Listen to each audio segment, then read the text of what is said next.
And this year the museum is honoring the 40th anniversary of the Apollo 8 mission and the accomplishments of its crew, Frank Borman, Jim Lovell, and Bill Anders.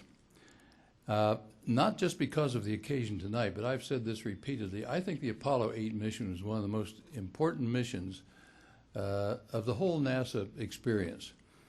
And I don't say that just because we're here tonight. It was a very, very unusual mission about which we'll hear a lot later on. The mission departed December 21st and returned December 28, 1968. It was the first time that humans left the vicinity of Earth and traveled to another world. And I think the things that we'll hear them describe this evening will show what faith they had in the engineers and the people they were working with and the crew and the team and the equipment and everything else. And we will be hearing a great deal about the mission, but let me just set the stage with a few historical facts. Apollo 8 was not originally planned as a moon mission. NASA's plan was to do an Earth orbital mission. But in September 1968, the Soviets sent Zond 5 to pass by the moon. It carried and returned to Earth a payload of turtles, wine flies, and mealworms.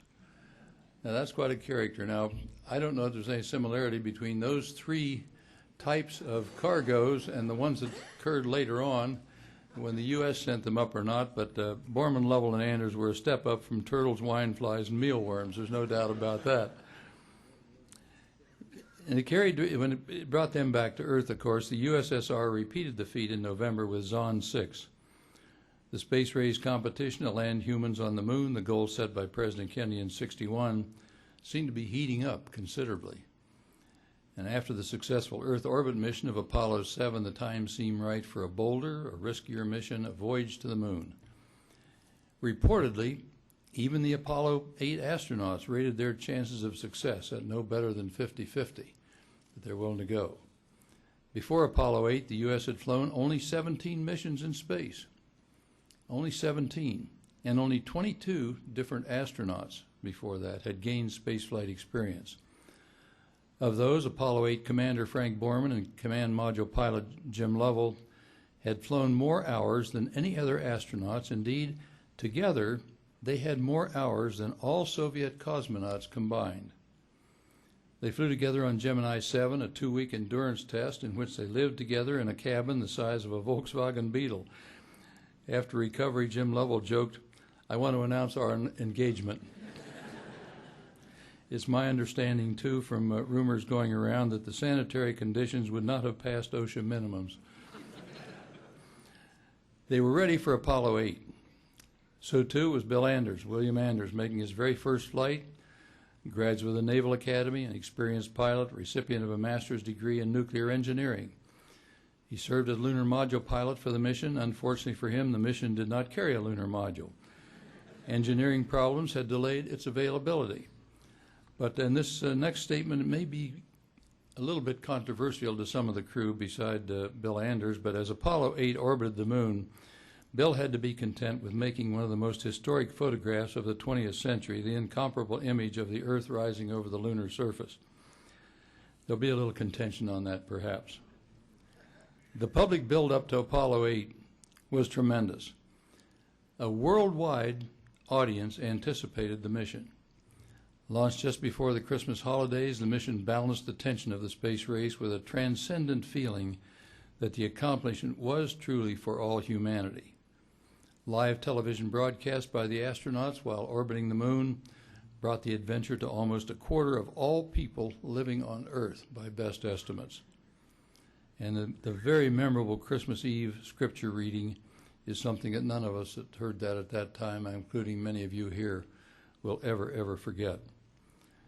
The success of the mission paved the way a few months later for Apollo 11, for Neil, Buzz, and Mike going to the moon, landing of humans on the moon, fulfilling President Kennedy's challenge to the nation. So it's really my pleasure not only to be here tonight, but to look forward to hearing some of the recounting of what happened on Apollo 8. And it's my pleasure to welcome the Apollo 8 astronauts and Dr. Martin Collins, curator in the museum's Division of Space History. Gentlemen, welcome. Thank you.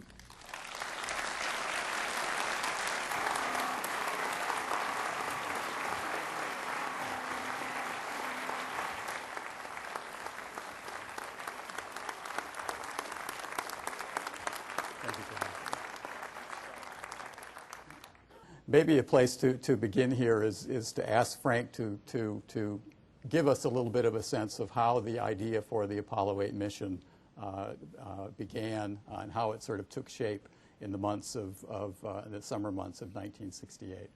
Thank you, Martin. And thank you all for being here, and John, for your generous introduction. We were assigned to the excuse me, third Apollo mission. Was supposed to have been a long duration, relatively long durations, exercising the lunar module and command module in Earth orbit out to 8,000 miles. And then in December, while we were out at Downey, California, going through the systems with the spacecraft, I got a call from Deke Slayton, our boss, who said, "Come back, we've had a change in plans." And he informed me that the CIA had informed NASA that they would be probably be a Soviet attempt to go around the moon before the end of the year, and they wanted to know if we could, this was in August, they wanted to know if we could change our mission, train, and be able to go.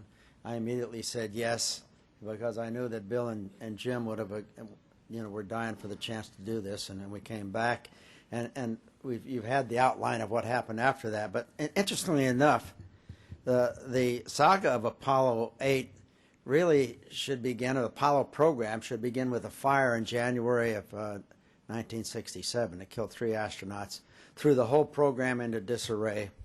And out of that terrible tragedy, I'm convinced came the genesis of the Apollo program that was so successful. Part of the decision that was made when Frank went to Houston, and Bill and I were still out at Downey wondering what happened to Frank, was the fact that the decision would go on Apollo 8 to the moon if Apollo 7 was successful. So in reality, that flight proved the improvements of the command module from the disastrous fire that we had in 1967. And that was the spur that allowed us to make that final decision after Apollo 7 to say, yes, let's go. Although we were training for the lunar mission prior to the Apollo 7 flight. And that flight was successful because Frank, spent an awful lot of time making sure that command module was safe. John was awful generous in saying how important Apollo 8 was, and then Bill just mentioned Apollo 7 being so important. But in reality, every damn flight was important. Think of John Glenn sitting on top of an ICBM, really an aluminum inner tube, because it wouldn't hold it without air. Isn't that correct? You had to have pressure in that thing or you'd have collapsed. So NASA's program wasn't haphazard. It didn't just happen.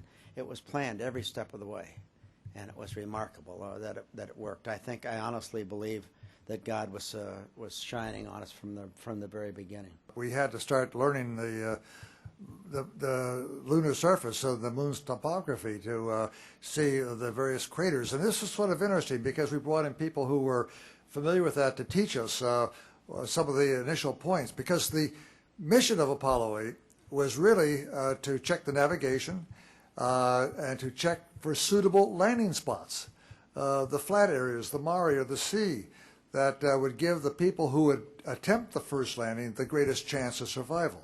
And consequently, our photography and looking around at those flat areas, like the Sea of Tranquility, which Apollo 11 eventually landed on, that was one of our missions, and that was part of our training.